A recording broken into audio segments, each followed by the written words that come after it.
வரலாறு பதனமர் ஆலயத்தின் பிற்பகுதியில் உள்ள குளம்.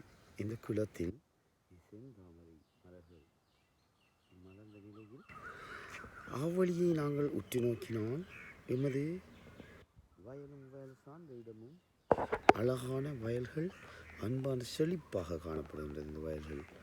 இந்த வயல்களில் மக்களின் நன்மதிப்பு பெற்ற கரையாவளி கண்டம் என்று சொல்லப்படும் இந்த இடம் இது பதனமார் ஆலயத்துக்கு பின்புறமாகவும் ஸ்ரீ சர்வார்த்த சித்தி விநாயகர் ஆலயம் பெரிய வரலாற்றுக்குரிய பூமியாகவும் இந்த பூமி இடம்பெறுகிறது.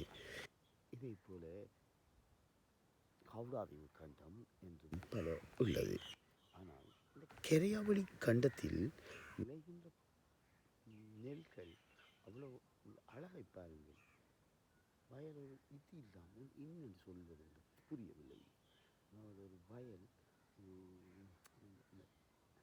எறிஞ்ச நெல் விழுந்த இடம் எல்லாமே விதைகள் தான், இந்த விளைச்சல் தரக்கூடிய மாதிரி இருக்குது.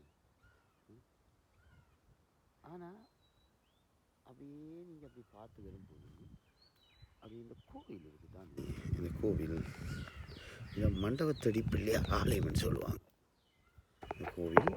இந்த கோவில் பெருமையும் சொல்ல வலிக்கிட்டால், அதாவது இந்த கோயில் தன்மை, இந்த கோயில பண்பாடு, அது இதுகள் யோசிக்கும்போது இந்த பூமி செய்யும்போது வயல்கள், இந்த வயல்களுக்குரிய இதுகள் இல்லாத பட்சத்தில், நீர் இல்லாத பட்சத்தில் இந்த கோயிலில் இருக்கிற இந்த பெரிய பிள்ளையார் என்று ஒரு உருவேற்றி ஒரு கல் வச்சிருக்காங்க.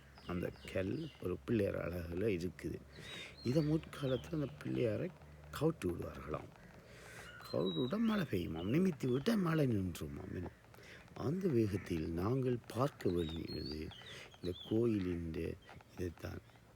சின்ன ஒரு கோயிலாக இருந்து இப்பொழுது நல்ல ஒரு விருட்சமாக வளர்ந்த நிலையில் காணப்படும் இந்த ஆலயம் எல்லாருக்கும் நல்ல வாழ்க்கையும் நல்ல இதையும் கொடுத்துள்ளது.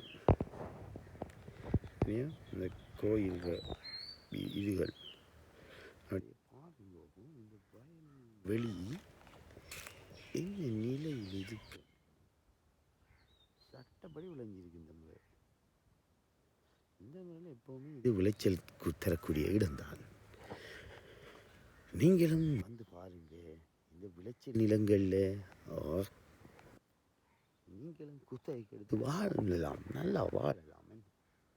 சரி நண்பர்களே, இத்துடன் இந்த நிகழ்ச்சி, இந்த காணொலியை நிறைவு செய்து கொள்கிறேன். என்று முன்கள் ஜாதீஷ். All right then, bye.